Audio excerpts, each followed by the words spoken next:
प्रभु प्रेमी सज्जनों, गुरु महाराज के चरणों में बारंबार कोटिन कोटि प्रणाम।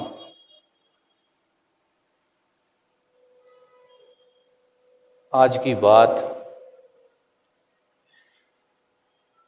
एक छोटी सी कहानी से शुरू करूंगा।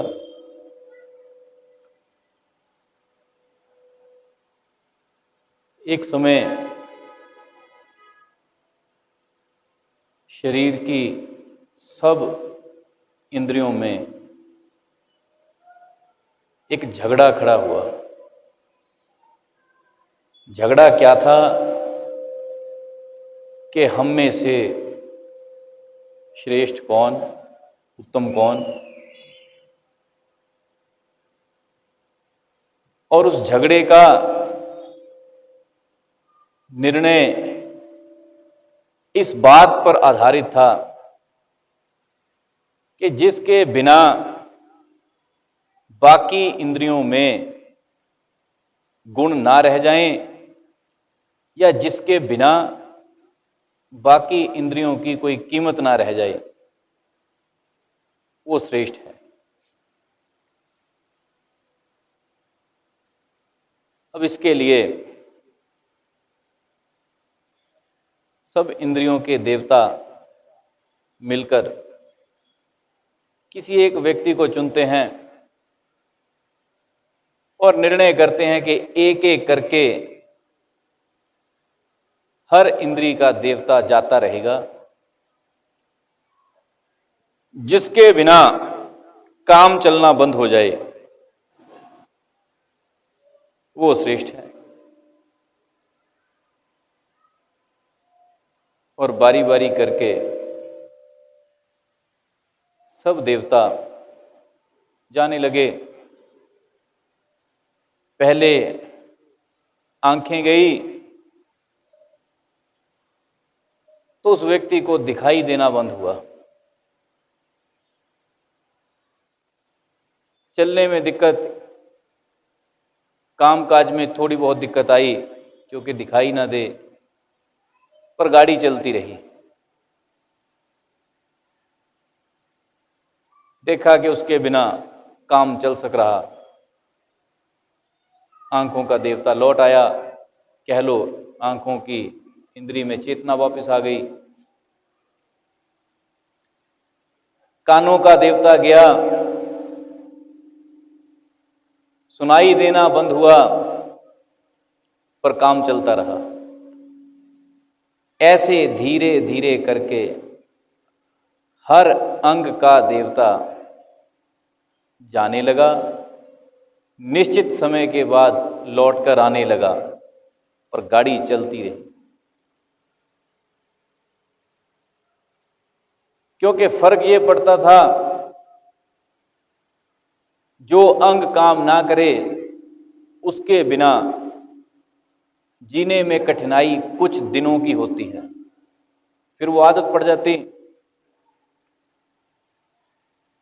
जब सारी इंद्रियों का देवता जा चुका, सबने अपना अपना काम कर लिया, अंत में बारी आई प्राण की। अब प्राणों का देवता कहे कि मैं भी जाता हूं, निश्चित नियत समय पर मैं भी लौट आऊंगा।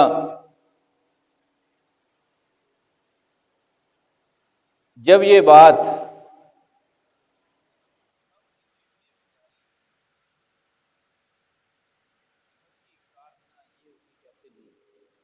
तुम रुको, तुम ही जीते।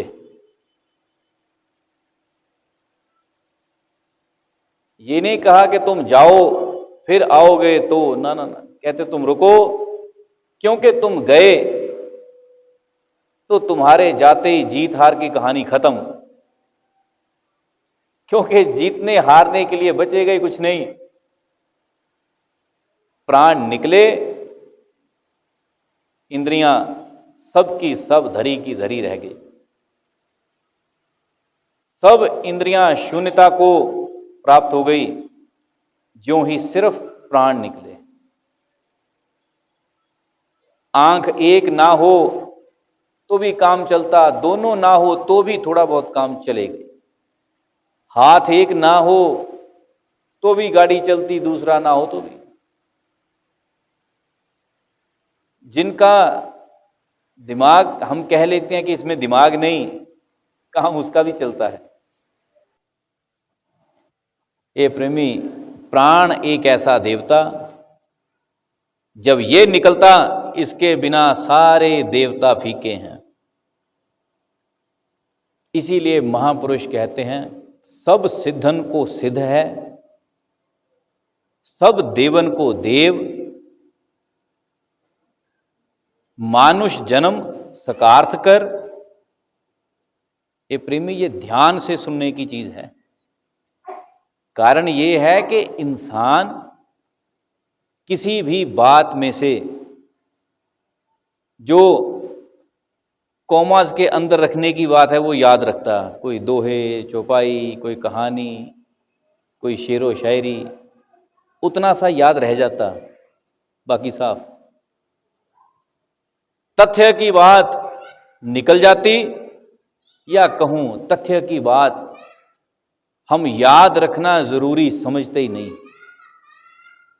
क्योंकि संस्कार ऐसे हो रखे हैं, जन्मजात संस्कार ऐसे हैं कि जो पते की बात है उसको हम कह लेते हैं कि इसको तो मैं जानता ही हूं, ये तो मुझे पता ही है। वो पता है कितना विनाशकारी, वो पता है कितना नुकसानदायक, कि उसी एक पता है के कारण जन्मों जन्म से भटकते हैं।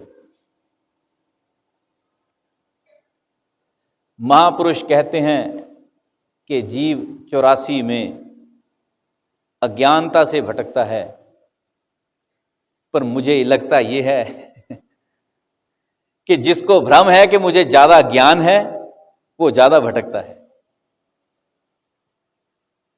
अज्ञानता से तो कोई ज्ञानवान होने के लिए ललायत हो भी जाएगा, जिसको ज्ञान का ही भ्रम है उसको कोई चेताए भी क्या।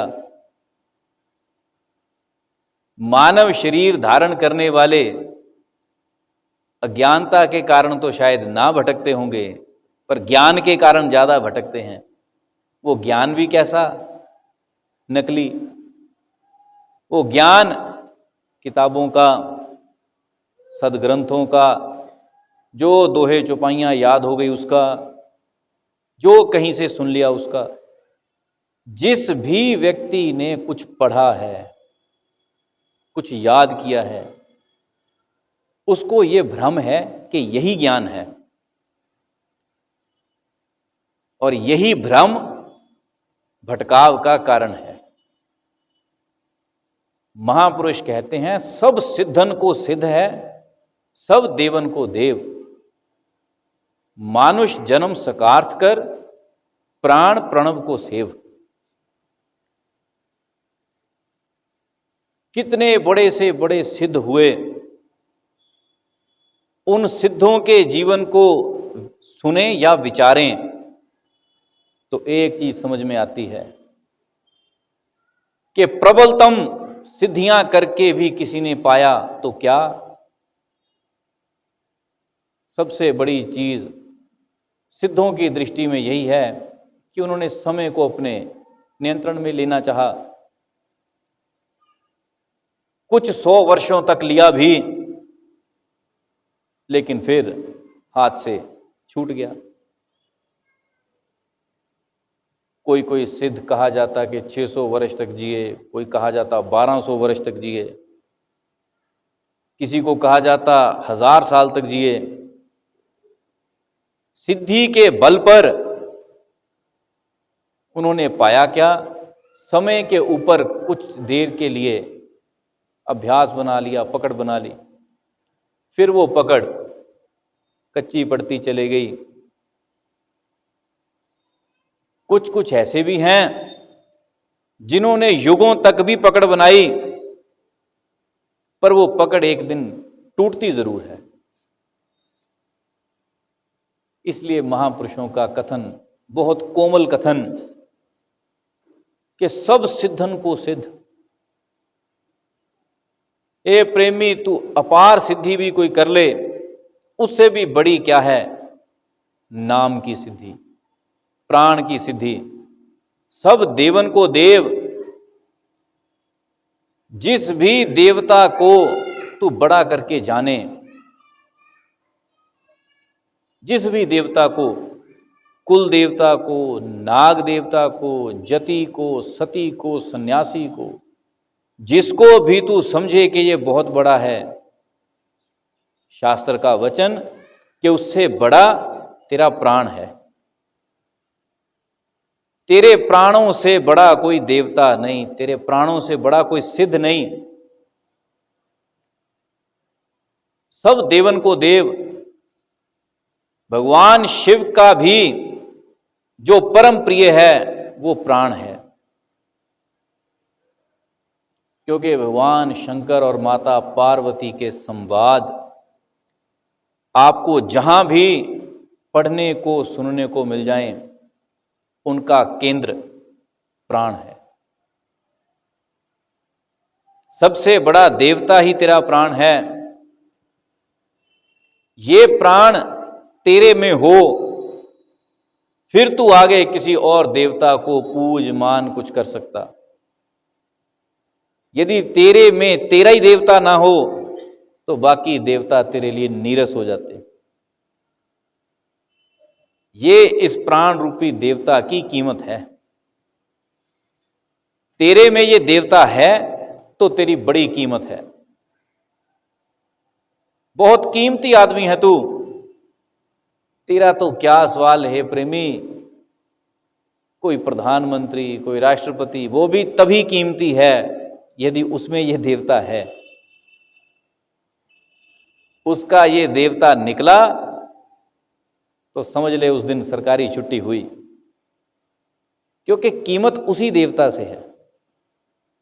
वो एक देवता ऐसा है कि जिसके भीतर वो है उसकी कीमत है, उसमें कुछ बात है, क्योंकि सब देवों का देव है, सिद्धों का सिद्ध। और महापुरुष कहते कि मानुष जन्म सकार्थ कर, इस मानव जीवन को जीतने के लिए, या कहूं इस जीवन को कोई अर्थ देने के लिए तुझे कुछ और करने की जरूरत नहीं। मानुष जन्म मिला, इसकी कीमत पूरी हो जाए, इसका तुझे कुछ लाभ हो जाए, इसके लिए और कुछ नहीं करना। छोटा सा काम है, प्राण प्रणव को सेव। अपने प्राणों में प्रणव की सेवा कर।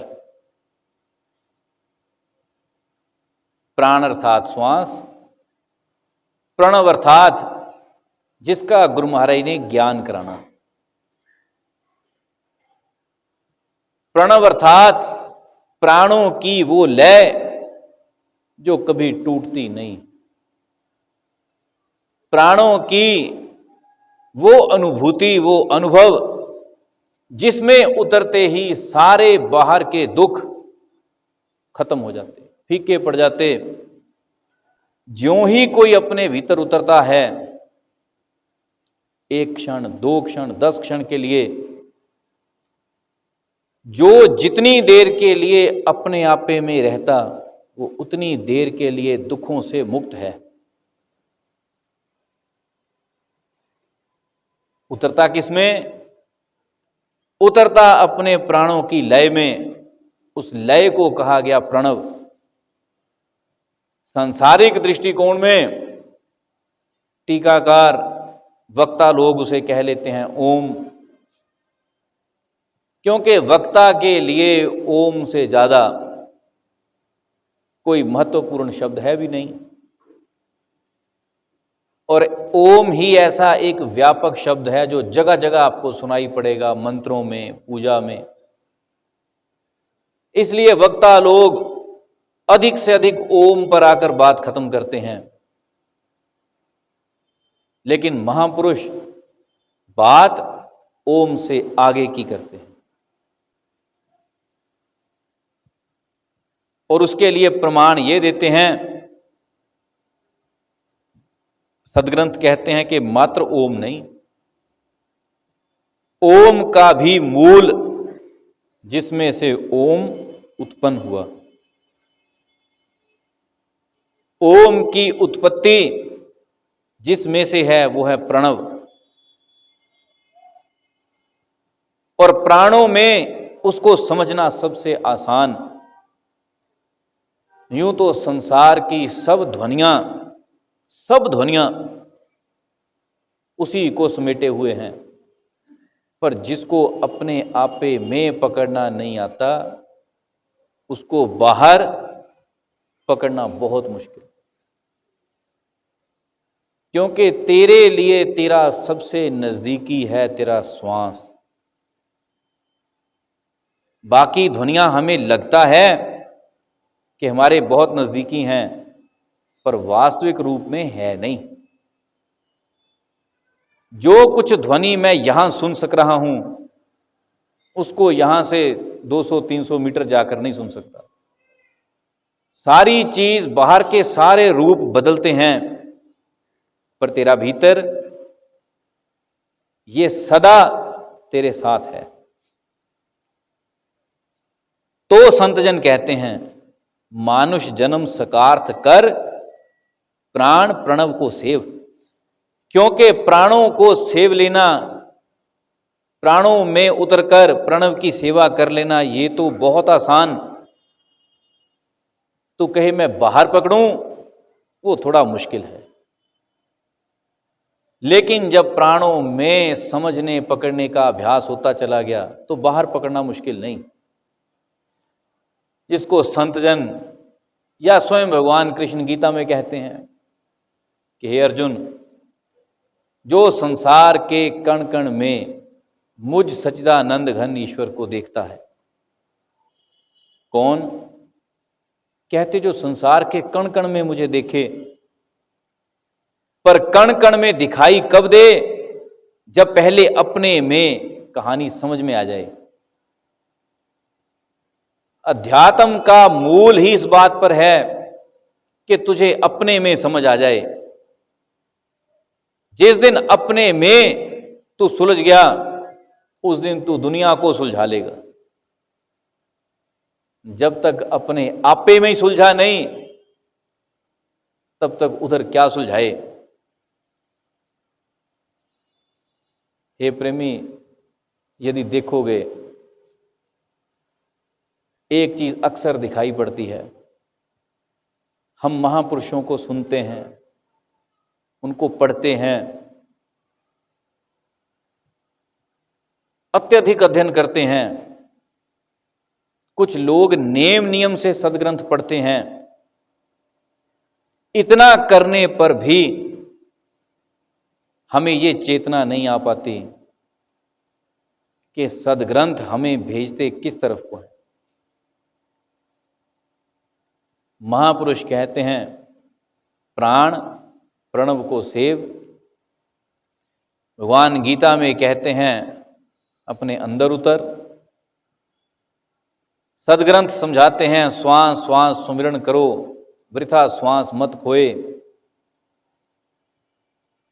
रामायणकार समझाते हैं महामंत्र जय जपत महेशु, काशी मुक्ति हेत उपदेशु। सदग्रंथ सारे ही तुझे तेरे प्राण की बात कह रहे, और तू इन सब चीजों को पढ़कर सुनकर फिर बाहर जाता। महापुरुष कहते भीतर उतर, अपने आप में उतर, अपने आप में पकड़, तू फिर बाहर। तेरे सदग्रंथ तुझे तेरे भीतर भेजते तो फिर बाहर जाता। और बाहर जाकर भी पूजा अर्चना किसकी? जो अपने भीतर उतरे। इससे मजेदार बात जीवन में कुछ है नहीं कि इंसान का कर्म ही सबसे बड़ा चुटकुला है, सबसे बड़ा हास्य है कि जिस चीज को नहीं करना है ये बार बार उस चीज को पढ़ता है, बार बार उस चीज को समझता है, करता फिर उसके उलट। जिस चीज को शास्त्र कह रहे उधर को नहीं जाएगा, उससे उल्टा भागे। महापुरुष कहते हैं प्राण प्रणव को सेव, उस सबसे बड़े देवता को समझ, उसमें उतर, जिसके बिना तेरी सारी इंद्रियां शून्य हैं, कोई मोल नहीं। चेहरा बहुत सुंदर हो सकता पर जब तक प्राण है, आंखें बहुत सुंदर हो सकती जब तक प्राण है, जैसे ही प्राण निकले तो ये सारी सुंदरता मिट्टी का ढेर। फिर तरीके खोजते हैं कि इस सुंदरता को जलाएं या दफनाएं, या काटकर पशु पक्षियों को खिलाएं, क्या करें। बहुत प्रबंध जोड़ने पड़ते। कब? जब प्राण निकल जाए। प्राण ना निकले हों, एक आध हाथ कट जाए, तब कोई चिंता नहीं, क्योंकि कीमती देवता अभी भी है। और इस प्राण की शारीरिक रूप से कितनी कीमत है। ये प्रेमी, तुम्हारे भीतर जो परमात्मा ने बड़ा कीमती एक पुर्जा दिया, लिवर, 15-20% तक भी यदि वो रह जाए और 80% तक खत्म हो जाए, गल जाए, केवल स्वस्थ प्राण के माध्यम से वो अपने आप को दोबारा 100% खड़ा कर लेता। ये प्राण की कीमत है। और तुझे ये लगता कि ये सिर्फ ऑक्सीजन ही है। केवल ऑक्सीजन की कहानी नहीं, ऑक्सीजन के साथ एक वो चैतन्य शक्ति जिसने इस प्राण के नियम को बनाए रखना, वो है प्रणव। उसे किसी ने प्रणव कहा, किसी ने नाम कहा, किसी ने वाइटल फोर्स कहा, पर कहानी उसकी है। वो चेतन शक्ति जिसने तेरे लिए श्वास की माला बांधे हुए है,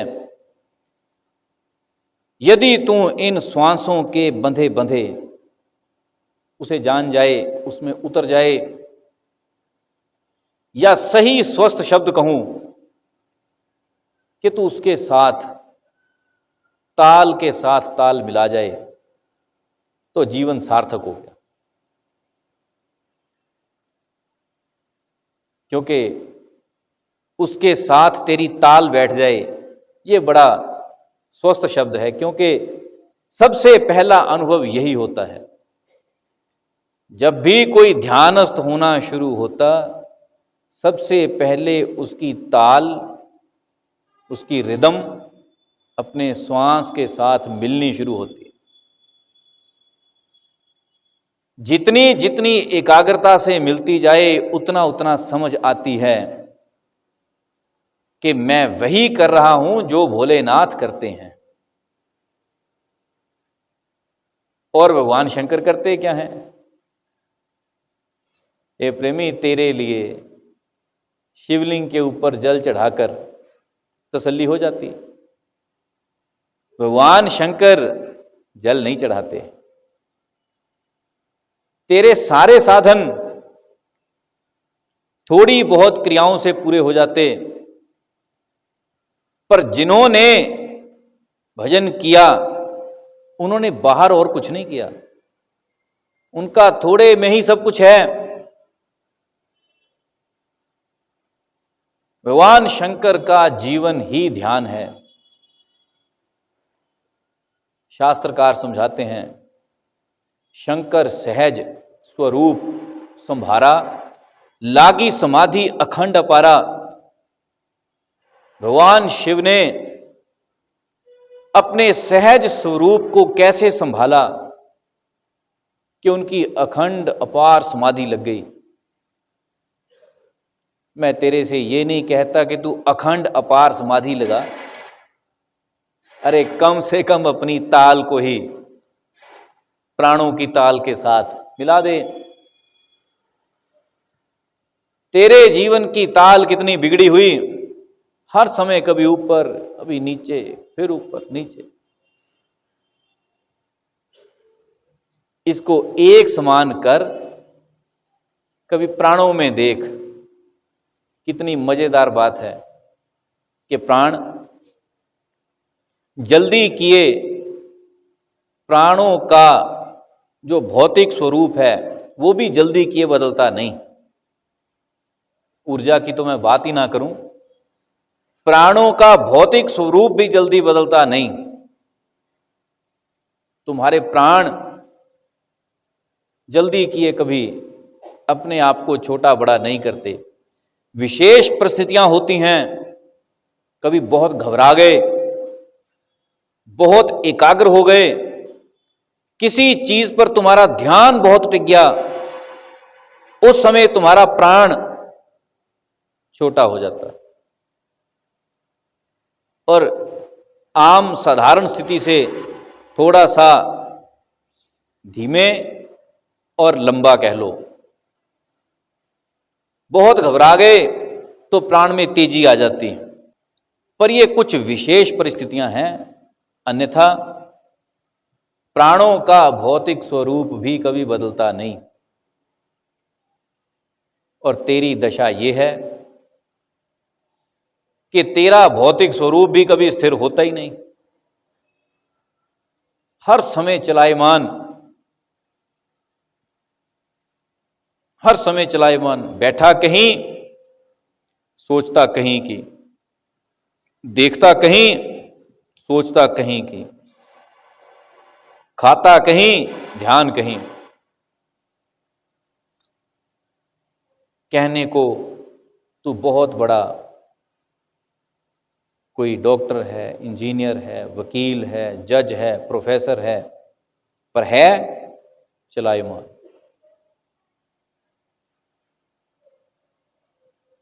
ये प्रेमी बहुत कुछ बन भी गया, संसारिक दृष्टि में बहुत कुछ बन गया, पर जो बंधना चाहिए था वो बंधा नहीं, तो तेरा बनना भी किसी अर्थ का नहीं।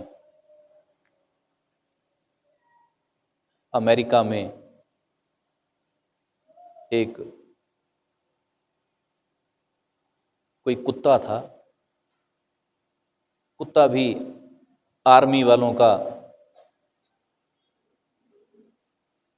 उस कुत्ते को जीवित समय पर भी बहुत सम्मान दिए गए, मरणोपरांत भी बहुत सम्मान।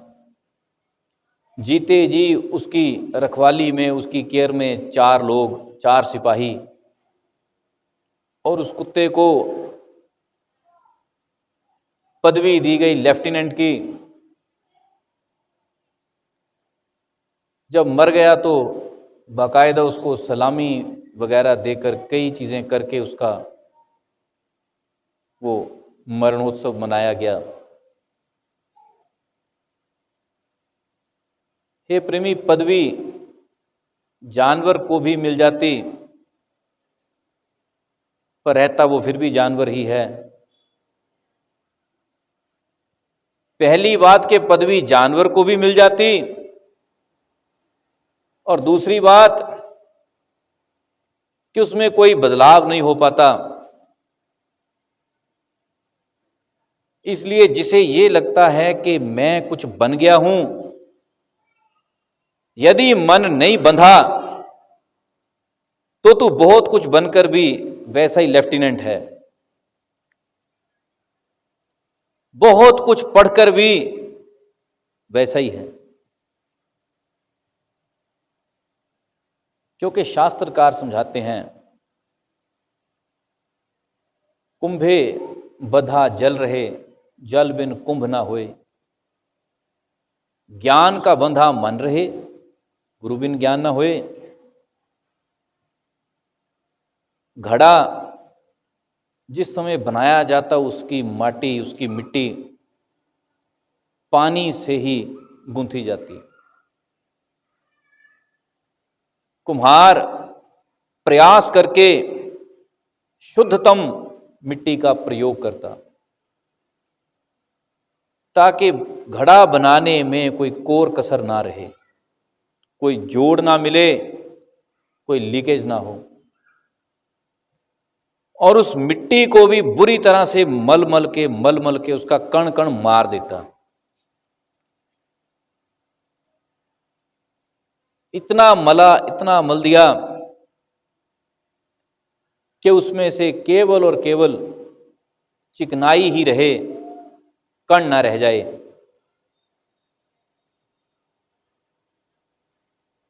और जरूरत के हिसाब से पानी डालता रहा, क्योंकि कुम्हार इस तर्क पर नहीं कि यदि घड़े ने कल को पानी बांधना है तो उसको आज से पानी ना दिया जाए। कुम्हार उस विधि का पालन करता जिस विधि से हमें इच्छित नतीजा मिलेगा।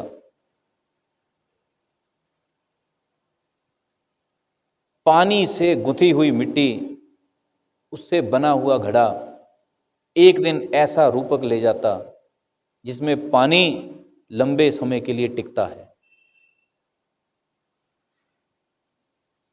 हे प्रेमी, यदि इस विधान को तू अपने ऊपर थोड़ा सा लागू करे कि तेरा अपना जीवन बहुत कुछ तू बन गया, तू पंडित, पुजारी, पाठी, ज्ञानी, सन्यासी बहुत बन गया, यदि मन नहीं बंधा तो जो जो तूने विधियां करी वो किसी अर्थ नहीं, वो सब तरफ से बेकार। क्योंकि वो सारी विधियां किस लिए थी कि पीछे जो कारण है, पीछे जो जन्म जन्मांतर तक तेरे भटकने का मूल कारण है मन, वो रुक जाए। कितना रुके? पूर्ण शांत, एकदम शांत। लेकिन यदि उस तथ्य पर काम नहीं किया गया, यदि उसके लिए जीवन में कुछ नहीं किया गया, तो हे प्रेमी, बौद्धिक स्तर को बढ़ाने के लिए जो कुछ भी किया उसका कोई अर्थ नहीं। क्योंकि बहुत से शब्द, बहुत से मंत्र, बहुत सी बातें याद कर ली, उन बातों को लेकर सबके साथ चोंच फंसा ली, या कहूं सबके साथ कुतर्क कर लिए, बना तो कुछ नहीं। तेरा बहुत कुछ जानना भी उस समय बेकार है जब तू स्वयं को ही जानता नहीं। तेरा बहुत कुछ जीवन में बन जाना भी बेकार है जब तक तू स्वयं को ही समझ नहीं पाया कि तू क्या है। क्योंकि मैं किसी को जानूं, मैं किसी को समझूं, मैं कुछ पढ़ूं, उससे कल्याण नहीं। मैं स्वयं को सुलझा जाऊं, उससे मेरा कल्याण है। अपने आपे को तो सुलझाया नहीं। अपने आपे में मैं जीवन में सबसे बड़ी दुविधा बनकर जिया। ए प्रेमी, सदग्रंथ मेरा कल्याण क्यों करेंगे? कैसे करेंगे? और मुक्ति का जब भी सवाल आए, कल्याण का जब भी प्रश्न आए, जब सदग्रंथ मेरे बंधन का कारण नहीं, तो वही सदग्रंथ मेरे मोक्ष का कारण भी क्यों बनेंगे? जब मेरी पत्नी, मेरा बच्चा मेरे बंधन का कारण नहीं, तो वो मेरी मुक्ति का कारण भी क्यों बनेंगे? मेरे बंधन का कारण मैं स्वयं, मेरी मुक्ति का कारण भी मैं स्वयं। मुझे ना किसी ने बांधा, ना कोई मुझे छुड़ा सकता। इसीलिए वेद उपनिषद क्यों कहते हैं मनैव मनुष्याणाम कारणम बंध मोक्षाय, मन ही मनुष्य के बंधन मोक्ष का कारण। जब मन ही कारण है तो हे प्रेमी, आज तक उस मन पर कोई काम किया? तेरे बंधन का, तेरी मुक्ति का कारण तो पीछे है मन, और तू खुश करने में लगा दुनिया भर के सिद्धों पीरों पितरों को। तेरे बंधन का, तेरे मोक्ष का कारण तो है पीछे मन, और तू खुश करने को लगा दुनिया भर के जीव जंतुओं को, कभी नागों को, कभी भूतों को, कभी चुड़ैलों को। कारण कौन? कारण मन। मनैव मनुष्याणाम कारणम बंध मोक्षाय, बंधन का, मोक्ष का कारण मन है।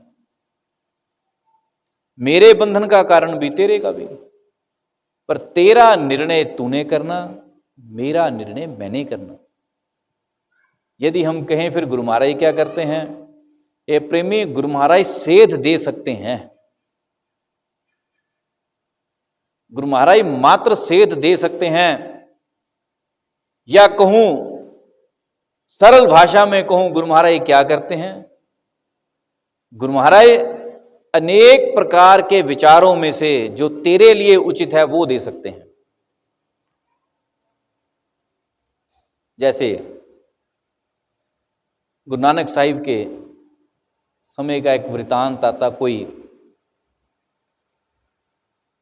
मुस्लिम भक्त,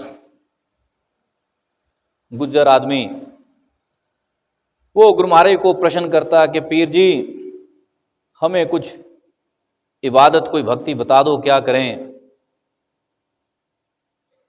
गुरु महाराज उस समय उस व्यक्ति के लिए एक वचन कहते हैं। गुरु महाराज कहते हैं, मुर्शद से सांचा रहे, फिर अल्लाह कहे ना कहे। अब हे प्रेमी, गुरु महाराज का वचन फलित है, क्योंकि जिसको जो चाहिए था उसको दे दिया। अब जो कोई साथी भक्त थे वो भी पूछते हैं, कहते जी कुछ ऐसा ही हमें भी, क्योंकि इंसानी बुद्धि हर समय सस्ता सामान ढूंढती है, सेल कहां लगी। अब वो साथ है, कहते जी हमें भी कुछ ऐसा ही बता दो। गुरु महाराज कहते तुमसे हो नहीं पाएगा, क्योंकि ये सरलचित है, इसके लिए सच्चा रहना कोई बहुत बड़ी बात नहीं, इसका स्वभाव है। तुम्हारा जो स्वभाव है तुमसे वो हो पाएगा, तुम वहीं टिकोगे। क्योंकि प्रत्येक व्यक्ति अपने स्वभाव में जीता है। क्या अंतर पड़ गया कि रावण ने वेद पढ़ लिए, रावण ने बहुत सिद्धियां कर ली, भगवान शिव को प्रसन्न कर लिया, पर एक विचार आकर शूर्पणखा ने दिया कि भैया कोई बहुत सुंदर स्त्री है, रावण चल पड़ा। वो पढ़े पढ़ाए वेद बातें सब धरी की धरी रह गई। किया फिर वही जो स्वभाव है। व्यक्ति अपने स्वभाव में जीता है। गुरु महाराज कहते इसका स्वभाव है सरलता। ये उस सच में रह लेगा और इसका निस्तारण इसी से हो जाएगा। तो भक्त बाकी पूछते हैं, कहते जी इसको भजन करने की फिर जरूरत नहीं, क्योंकि सबको ये बड़ी भारी विडंबना है कि जो कुछ मुझे करना पड़ता कम से कम उतना बोझ तो इसको दो। ये तो हल्के में निकल लिया, हम रह गए। हर व्यक्ति इसलिए परेशान है कि दूसरा सुखी क्यों है, इसको सेल का सामान क्यों मिल गया, इसको सस्ता क्यों मिला, आए मैं तो रह गया। इसी से परेशान। ज्यादातर दुनिया में दुख लोग कह लेते हैं कि दुनिया बहुत दुखी है, दुनिया में दुख बहुत हैं। हे प्रेमी, दुनिया में दुख ही यही है कि दूसरा सुखी क्यों है, ये दुख है सबको। जहां तक तेरे कोई संयोग हैं, जहां तक तेरे कोई रिश्ते हैं, बंधन हैं, एक ही समस्या है कि दूसरा सुखी क्यों है। तू इसी राहु से ही बहुत पीड़ित है कि तुझे दूसरे को झेलना पड़ रहा। और सही अर्थों में देखो, यदि ये दुख हट जाए तो मुझे लगता है 70-75% तक दुनिया में दुख कोई नहीं, क्योंकि अपनी अपनी विपत्ति बहुत कम है। अपने आपे में प्रत्येक व्यक्ति खाता है, पीता, सोता, जागता सब है, पर समस्या ये है दूसरा ऊपर क्यों। और उपनिषद कहते हैं इस पीड़ा से देवता भी त्रस्त हैं। देवता गण भी इस पीड़ा से त्रस्त हैं कि किसी दूसरे देवता ने मेरे से अधिक तप करके इंद्र की पदवी को कैसे पा लिया। वो भी इस पीड़ा से त्रस्त हैं। राजा नहुष तप करके जब इंद्रासन के लिए योग्य हो गए तो जो पहला इंद्र है उसको समस्या हो गई, मेरा क्या बनेगा अब। ये प्रेमी, मैं जो हूं मेरे से आगे कोई कैसे, ये ऐसी पीड़ा है, इससे मानव जाति बुरी तरह से पीड़ित है। और 70-75% तक मैं इसलिए कह रहा हूं कि सुखी हो जाएंगे, क्योंकि 70-75% तक लोग भजन भी शायद इसीलिए नहीं कर पाते, क्योंकि महापुरुषों के साथ बैठे लोग भी ये ढूंढते हैं, कहते हमें भी कुछ सस्ता सा ही दे दो, इसका तो काम चल गया, इसकी तो मौज लग गई। गुरु महाराज कहते उसका स्वभाव है, मौज नहीं लग गई। उसका स्वभाव है कि वो सच में ही जिएगा। वो तो था ही सरल चित आदमी। गुरु महाराज ने तो सिर्फ एहसास दिलाया कि तू जैसा सच्चा है तू ऐसा ही रहे, तुझे और करने की जरूरत नहीं। ऐसे ऐसे भक्त हुए गुरु गोविंद सिंह जी के समय में कि वो अपनी सेवा में, अपने कार्य में इतने मगन, युद्ध का समय, वो भक्त थी महिला, वो जहां तक हो सके किसी के घाव पर मरहम पट्टी कुछ कर देना, किसी को खिला देना, वो लगी रही। अब कोई उस समय का संध्या वादन जो भी नियम रहे होंगे, आरती पूजन जो भी, उसको कोई सुध नहीं। उसको एक ही पता कि गुरु महाराज का भक्त है, युद्ध के मैदान में था, घायल है, इसकी सेवा करनी। जब गुरु महाराज को पता चला कि ये बिना कुछ खाए पिए कितने दिनों से लगी है, तो गुरु महाराज ने सहज वचन उच्चारण कर दिए। कहते तू जीते जी परम गति के अधिकारी है, मोक्ष की अधिकारी है। अब जिनकी सेवा करी या जो लड़े, उनको ये लगा कि हमने तो इतने गुरु महाराज के साथ युद्ध लड़ लिए, हमने तो प्राणों तक की बाजी लगा दी, हमें तो नहीं कहा, इसी को ही कह दिया। प्रत्येक व्यक्ति अपनी गणना ना करके दूसरे का बही खाता देख रहा कि इसको क्या अधिक मिला, मैं पीछे कैसे रह गया, अब मुझे मिल जाए बस। ये जैसे आप लोगों ने देखा होगा, कहीं सरकार कोई स्कीम निकाल दे या बूढ़े बुजुर्गों के लिए कोई निकाल दे, विधवाओं के लिए कोई निकाल दे,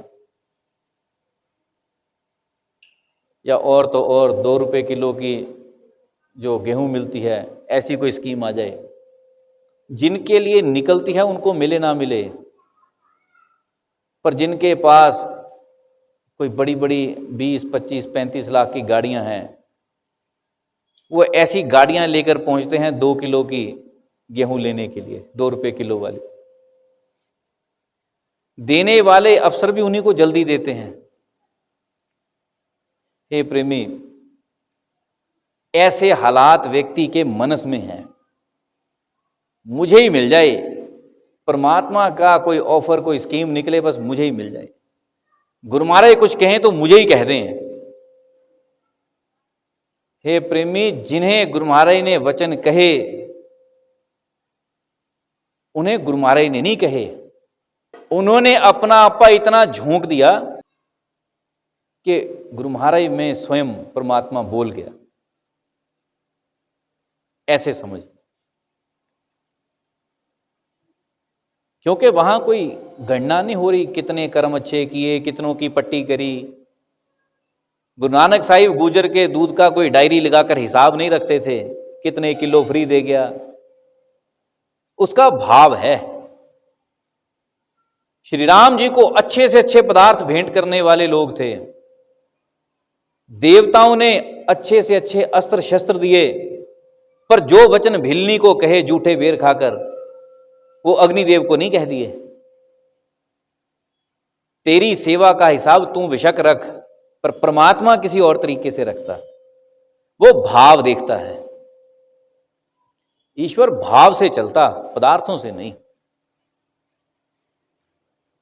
भिलनी के पास जो भाव था वो किस तरीके का था?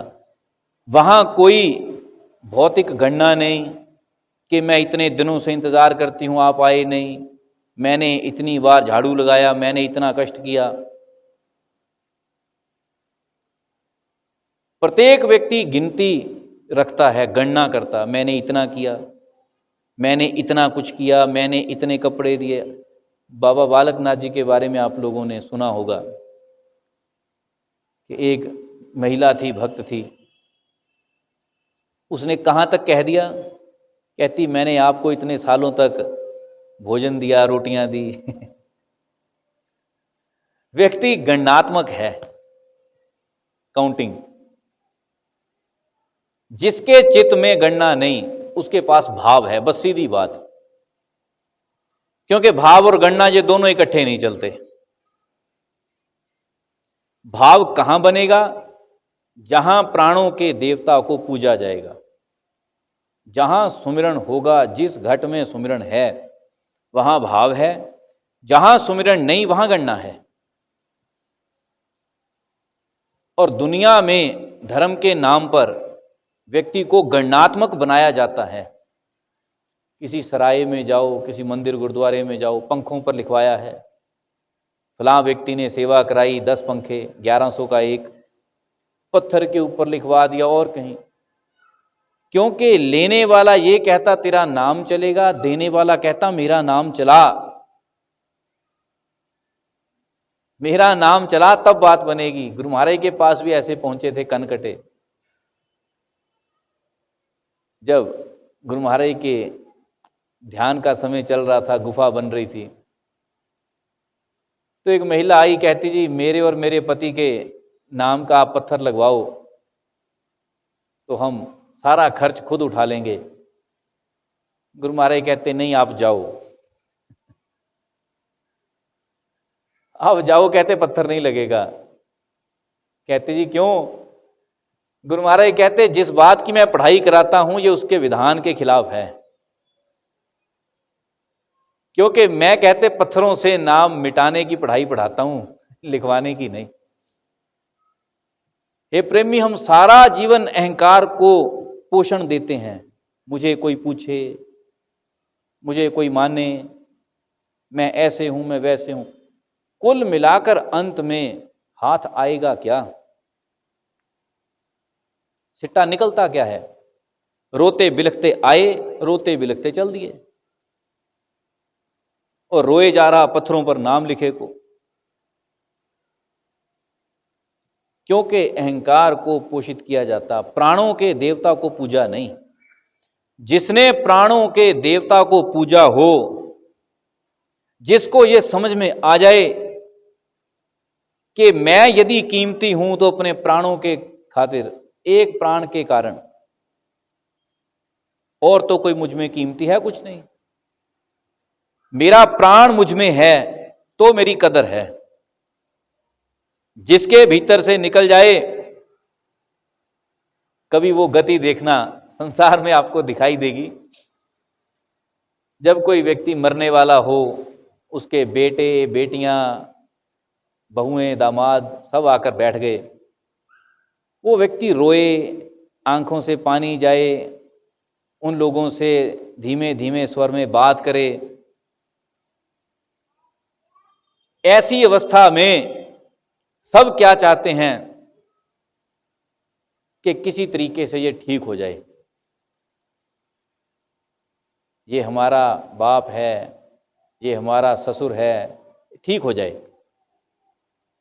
ज्यों ही उस व्यक्ति के प्राण निकले, आंखें बंद हुई, त्यों ही प्रबंध जुड़ने शुरू हो गए। अब किसको फोन करना, किसको कहना जल्दी आ जाओ, कौन पीछे ना रह जाए, और इसको समय देखो कि आज जलाया जा सकता। रात तब इसको रखें यदि बहुत मजबूरी है, सूर्यास्त हो चुका है, नहीं तो आज की आज कर दो इसका काम। जिससे इतने सालों तक तू जुड़ा रहा, जिसके साथ जिया, जिसका कमाई का तूने हिस्सा खाया, उसको क्या कहता है कि ये 24 घंटे यहां रह ना जाए। ये प्रेमी कदर प्राणों से है। टांग कट गई, कहते कोई बात नहीं, ठीक हो जाएगा, बच जाएगा। भुजा कट गई, बच जाएगा। लीवर बदलने की नौबत आ गई, कहते बच जाएगा। जब प्राण निकल गए, ले जाओ इसको, हो गया काम। ये तेरे प्राणों के देवता की कीमत है।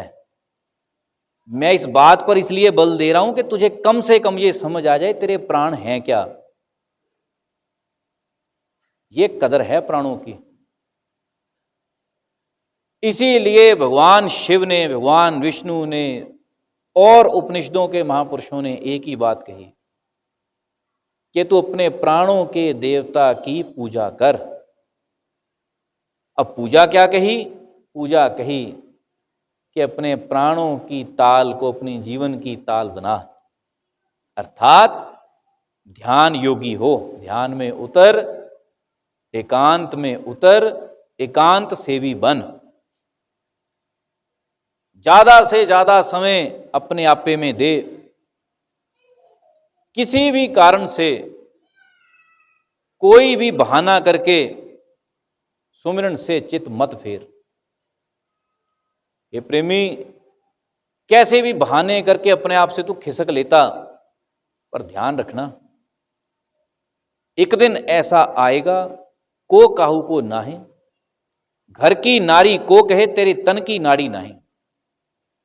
तू पत्नी को तो कहे, तेरे शरीर की नब्ज भी तेरा साथ नहीं देती, ये भी बंद। उससे पहले पहले अपने प्राणों के देवता की पूजा कर।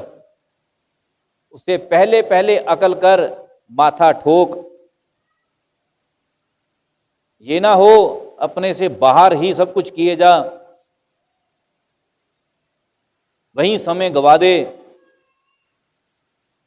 किसी पदार्थ को पूजने से पीछे नहीं हटता, क्या पत्थर, क्या कागज, क्या घड़ी हुई अनघड़ी मूर्त, सब कुछ कर रहा। जब बोध का सवाल आता, जब उस तत्व का सवाल आता जिसको तू माता के गर्भ से साथ लाया, तो तेरी मति घूम जाती और चीजें तुझे समझ में आ जाती। जब उस परम तत्व की बात आती तो बुद्धि फिर घूम जाती, वो बात तेरी बुद्धि में बैठती नहीं। ईश्वर भजन की बात को समझने के लिए तुझे बहुत किस्म से समझाना पड़ता, पर धन के लिए नहीं समझाना पड़ता। धन की बात, बचत की बात वो झट समझ में आ जाती। एक महात्मा थे, बड़ी प्यारी बात कहा करते थे। कभी यूं ही बात चली कि परमात्म भजन के लिए किसी को समझाना हो। बात दरअसल चल रही थी महिला पुरुष की। तो उन्होंने मजाक में ये बात कही। वो कहते मैं अक्सर कहता भी हूं, कहते जितनी जल्दी महिलाओं को वस्त्रों की बात समझ में आती है, यदि इतनी जल्दी परमात्मा की आ जाए तो शायद कहते किसी भी महिला को दूसरी बार सत्संग सुनने की जरूरत नहीं। कि जितनी जल्दी कहते ने कपड़ों की बात समझ में आती है, ऐसे पुरुष जितनी जल्दी कहते पुरुष को धन समझ में आता है, क्योंकि दोनों की अपनी अपनी प्रकृति है। पुरुष को यह पता कि कहां से लाना, महिला को यह पता कहां लगाना। संसार की व्यवस्था ही ऐसे बनी है। अब तो समय बहुत बदल गया, पर अभी भी 80-90% तक ये व्यवस्था काम करती है। और मनस की बात कहूं तो 100% ऐसे ही रहेगी, जो मर्जी हो जाए। स्त्री कहीं लगाए ना लगाए, उसको पता है कि कपड़ों पर कैसे लगाना। पुरुष को और कोई समझ में ना आए, धन की बात समझ में आती है। धन के लिए बुद्धि हर समय जगी हुई। ऐसे ऐसे इंसान कि जब आंख खुली तो अपने तकिए के नीचे टटोलने लगा। पत्नी पूछती क्या हुआ, कहता सोपन आया था, ऐसे लगा किसी ने 10,000 रुपया रखा। मैं देखने लगा कि है। हे प्रेमी, इतने इतने मन के इतने तरीके हैं कमाने के, ये स्वपन में भी छोड़ता नहीं। स्वपन में भी दिहाड़ी लगा रहा कि कहीं से कुछ निकल आए। हर जगह एक ही ध्यान, कहां से कमाऊं कमाऊं कमाऊं कमाऊं। स्त्री ये सोचती है अपने पर कैसे लगाऊं लगाऊं, 24 घंटे। इस विषय में महिलाओं की याददाश्त इतनी अच्छी है, इन्हें ये याद रह जाता हमने फलां सूट कब पहना था, इनको पता है। ढेरों ढेर होते हुए इनको याद है। पुरुष को कुछ इतना याद नहीं, वस्त्रों के विषय में लगभग बुद्धिहीन, क्योंकि बुद्धि पहनने में कभी लगानी ही नहीं। फटे हाल फटीचर जहां को जिधर जी आया चल दिए। वो भी पत्नी समझाएगी कि ये ढंग का पहन ले तो ठीक, नहीं तो रड़े मलंग। पर महिलाओं की बुद्धि वस्त्रों में इतनी तीव्र, महापुरुषों के वचन भूल सकती हैं ये, कपड़ा नहीं भूलती। कौन सा, किस विषय पर, किस त्योहार पर, किस विवाह शादी पर कौन सा पहना, कैसा पहना। और दूसरी जागृति ये कि जो एक बार पहना वो दोबारा नहीं पहनना। सत्संग के लिए कभी नहीं कहती जो गुरु महाराज ने एक बार मना किया दोबारा नहीं करना, ना ना, वो नहीं। उसके लिए कभी नहीं कहना। और उसके लिए इन्होंने एक नया बहाना बना रखा, वही पुराने वचन, वही नई बात, कुछ एक ही बात लेकर, अच्छा जी हमें वो दोबारा समझा दो। मैं अक्सर पूछता हूं कि पहले वाला समझ में नहीं आया।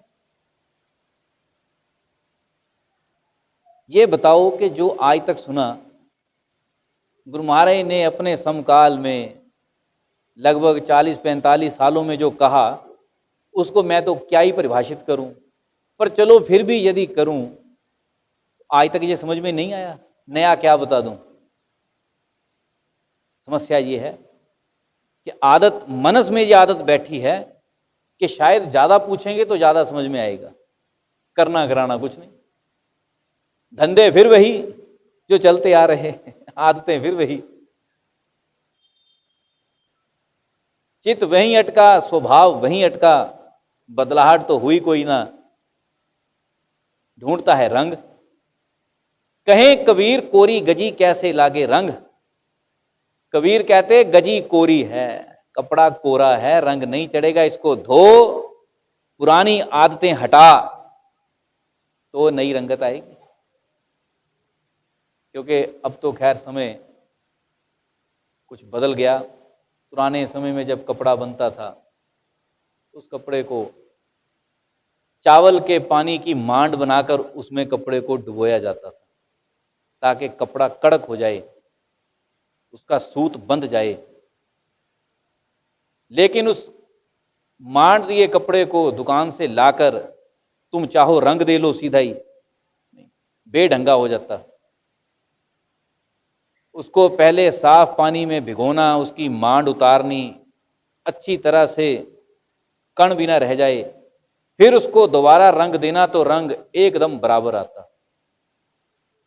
तो कबीर जुलाहे थे, कपड़ा बनाने वाले थे, भेदी थे, कपड़े के भी भेदी थे, तेरे शरीर रूपी कपड़े के भी भेदी थे। बहुत गहरी बातें कही कबीर ने शरीर के विषय पर। तो कबीर कहते हैं, कहें कबीर कोरी गजी कैसे लागे रंग। अरे कहते कोरी गजी को तू रंग देने लगा। कोरी गजी अर्थात बुद्धि, कोरी गजी अर्थात ऐसी बुद्धि जो संसार की मांड में लिपटी हुई है।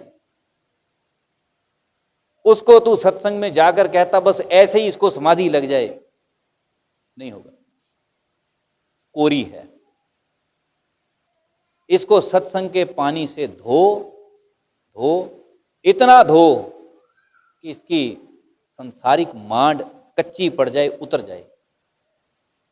फिर देख इसको नाम का, सत्संग का रंग कैसे चढ़ता है। इसलिए कभी ये मत सोचना हम सत्संग में जाकर बैठें तो हम एकदम से ध्यान योगी हो जाएंगे। नहीं, अंदर से मांड कच्ची पड़नी शुरू होती, अनुभव होना शुरू होता कि मैं संसार में रहकर कैसे लिपटा हुआ हूं। जिस दिन ये अनुभव होना शुरू हो गया, समझ ले मांड कच्ची पड़नी शुरू हो गई। बस उसके बाद इस तरीके से सुमिरन कर, इतना गहराई से कर कि अंदर से साफ होना शुरू हो जाए। फिर इस कोरी गजी पर रंग लगता। ये प्रेमी, ये रंग प्राणों के देवता नहीं चढ़ाना, कोई और नहीं चढ़ा सकता। क्योंकि बाकी सब देवताओं को तू जीत लेता, प्राणों का देवता ही तेरे से जीता नहीं जाता, इसलिए वो सर्वोपरि है। रावण जब उठाने पर आया, भगवान शंकर को कैलाश सहित हिला गया, क्योंकि बाकी सब देवता तेरे सामर्थ्य के हैं, प्राण का देवता तेरे सामर्थ्य का नहीं, उसके आगे नहीं तेरी चलती। इसलिए वो सर्वोपरि है। यदि तू उसका भेद जान जाए, यदि उसकी नब्ज को जान जाए कि वो है क्या, फिर और कुछ जीतना बाकी नहीं। दुनिया में एक बड़ा प्यारा शब्द है मलंग। सही अर्थों में मलंग, जो लोग इसको प्रयोग करते हैं उनके लिए तो पता नहीं क्या होगा, पर जहां तक मैं समझ पाया हूं, मलंग का अर्थ यह है जो प्राण रूपी देवता की नब्ज को पकड़ गया। क्योंकि जिसने प्राणों को समझ लिया, जिसने सुमिरन के भेद को समझ लिया, ये प्रेमी वो बादशाह है। क्यों है? क्योंकि दरअसल उसको फिर पीछे कुछ पाना बाकी नहीं रह जाता। उसको दुनिया की ये शर्म भी नहीं रह जाती कि लोग क्या कहेंगे। वो चलेगा, नंगे पांव भी चल दिया तो भी ठीक, लंगोटी पहनी तो भी ठीक, बहुत सजे धजे कपड़े पहने तो भी ठीक, 1 किलो सोना पहन लिया तब भी ठीक, कोडियां गले में लटका ली तब भी ठीक। भगवान शिव मलंग हैं। भगवान शिव मलंगों के देवता हैं, आदि देव हैं। ऐसा नहीं कि भगवान शिव के पास है कुछ नहीं, है बहुत कुछ। 3 लोक बस्ती में बसाए, आप बसे बिराने में, धन धन भोलेनाथ आपके कौड़ी नहीं खजाने में। ये भगवान शिव है। सबको उनके लिए उचित बस्ती दे रखी। राजाओं को राजा बनाया, भिखारी भिखारी है, फकीर फकीर है, शाहूकार शाहूकार है, पर स्वयं शिव कौड़ी नहीं खजाने में, क्योंकि मलंग है। मलंग क्यों है? क्योंकि प्राणों से अपने आप को इतना छान लिया कि जब चाहें अपने तमस तत्व को अलग करके वीरभद्र पैदा कर दिया, जब चाहें अपने सत्व को अलग करके उसको शिव स्वरूप बना दिया, वो जो चाहे हो सकते हैं। और जब कोई जो चाहे जैसा जी सकता है वो मलंग है। मलंग अर्थात किसी की सोच के अधीन नहीं, मस्त, आनंदित, परम सुखी, सबसे ज्यादा खुश। पर आया कहां से ऐसा जीवन? ये प्रेमी, ऐसा जीवन आता है अपने प्राणों से, अपने आप को जानने से, अपने प्राणों में बार बार उतरने से, बार बार उतरने से, फिर सुमिरन, फिर सुमिरन, फिर सुमिरन।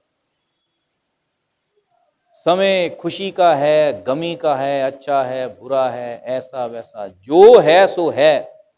पर भक्त सुमिरन की तार को टूटने नहीं देता।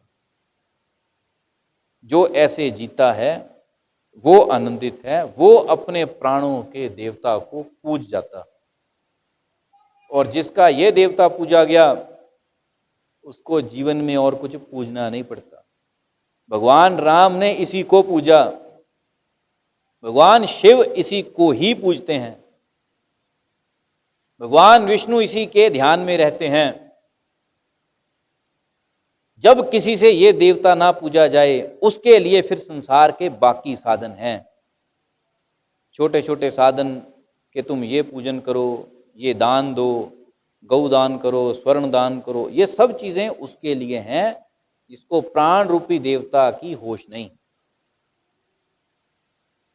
ये उसके लिए है। प्रेमी, जिसको होश है उसको कोई जरूरत नहीं।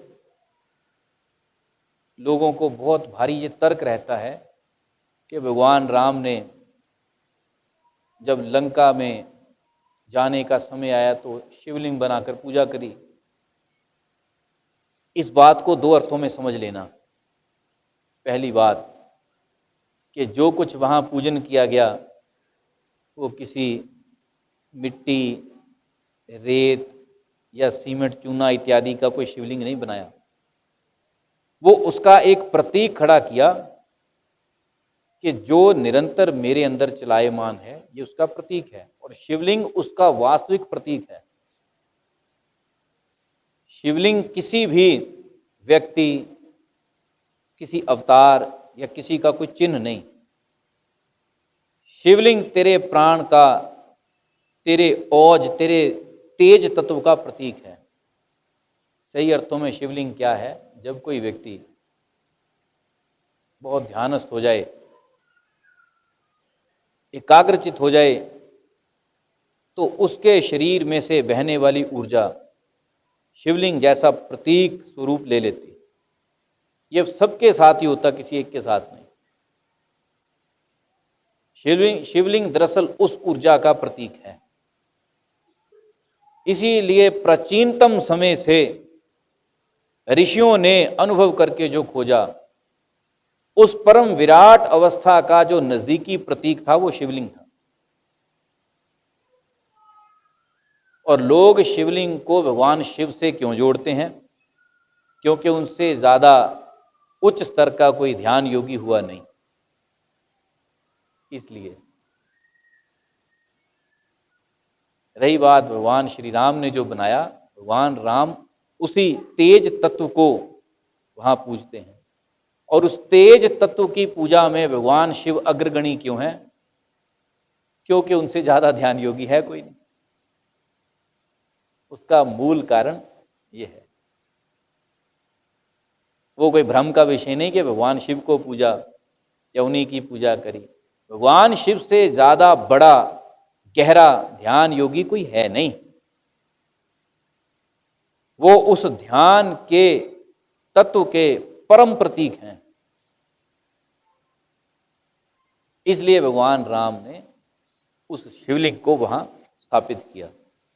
और भी ऋषियों ने जब भी बनाया तो उसके बनाने का मूल कारण यही था।